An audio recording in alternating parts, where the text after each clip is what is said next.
You know, there's a lot of things within the history of America that's been hidden from all of us, especially us within the black community. And if you allow this school system to educate you and not really educate yourself, you're not going to know much of anything. Now, there was a place called the Devil's Punch Bowl in Natchez, Mississippi. And this was a concentration camp for black people. America never speak about the concentration camp that they have for black people. Let's go ahead and roll that clip. Untouched fruit falls to the ground near the banks of the Mississippi River.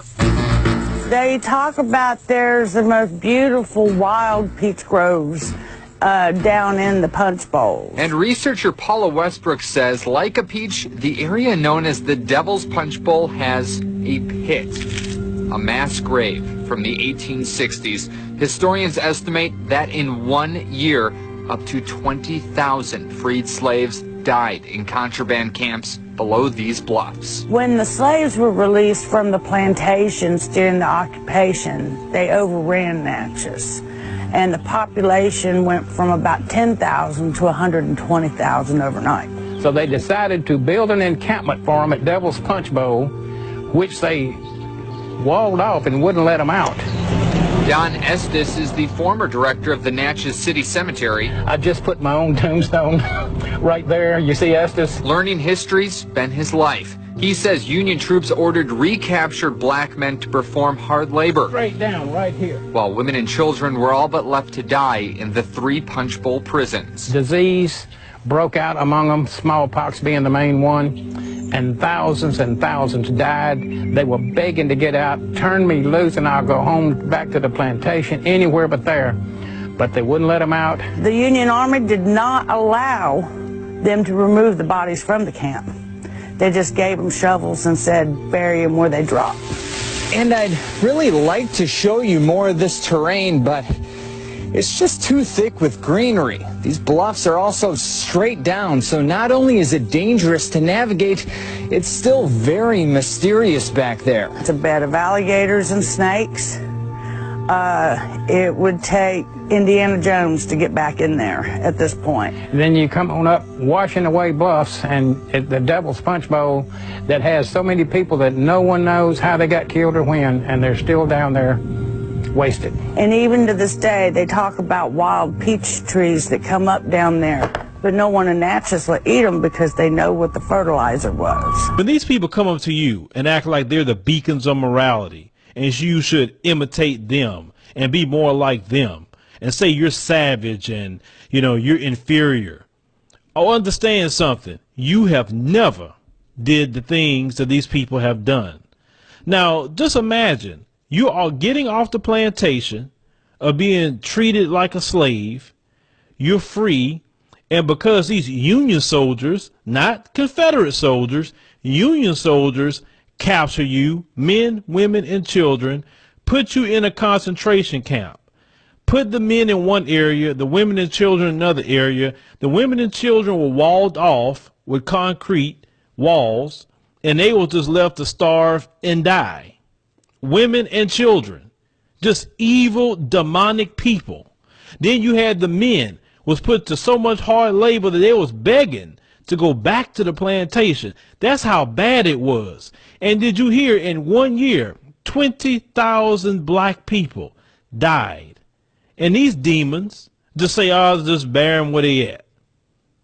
But yet we can't get a dime for reparations, for slavery, for Jim Crow laws, for concentration camps, for bombing our churches, for destroying our towns like Rosewood, Black Wall Street, and Tulsa, Oklahoma, and many other towns that these people have destroyed under the sanction of the sheriff, under the sanction of the governor.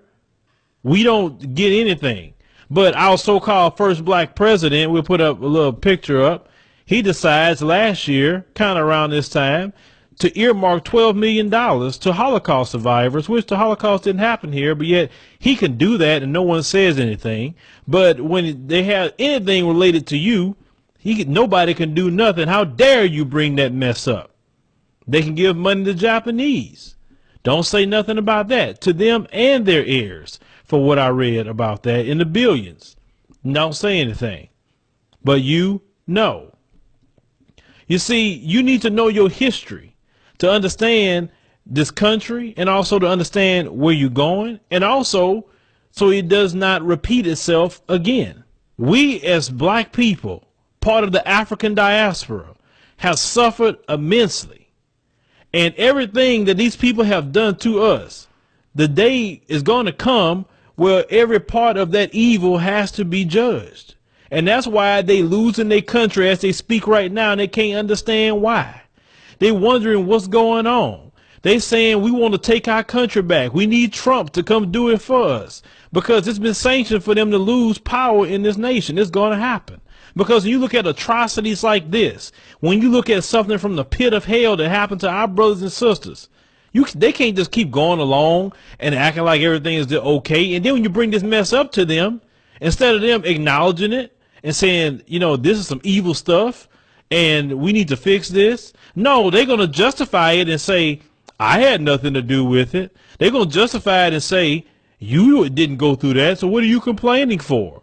All the things that they will say to you out of their evil minds, but when you refer to them about their stuff and what they go through, how dare you say that crap? You're evil for saying that. You know, it's kind of quite funny how they are. That's why I tell y'all, don't take the word of these people. They don't mean no good to you. If you wouldn't take the word of the devil himself, why would you take their word? These white supremacists. But this is the things that we need to talk about within our history. We need to share this with our children. We need to let them know what our ancestors went through to get you to where even you're at today, so you can appreciate where you are today. Because those people that suffered and died, if they did not do that, if they did not go through all this stuff, maybe you wouldn't be where you're at today. And looking at stories like this should encourage you to fight even harder to make sure your people get free. Stop listening to these people when they tell you anything about your past or your present. I told y'all before, you need to put these people in their place and tell them to stay in their place in regards to what we got to do within our community. It just saddens me just to hear this story and just to imagine the pain and the horror and the suffering and the sickness and little kids just dying like that. I mean, it just gets to you. But, you know, if you're a human being, it will get to you. If you're a demon, well, you're going to make excuses for it. But I don't know, let me know what you think about it in the comments about the Devil's Punch Bowl and what our people went through. Share the video and let people know how our people were slaughtered in the black concentration camp. Like the video if you like the commentary, and subscribe for more news stories.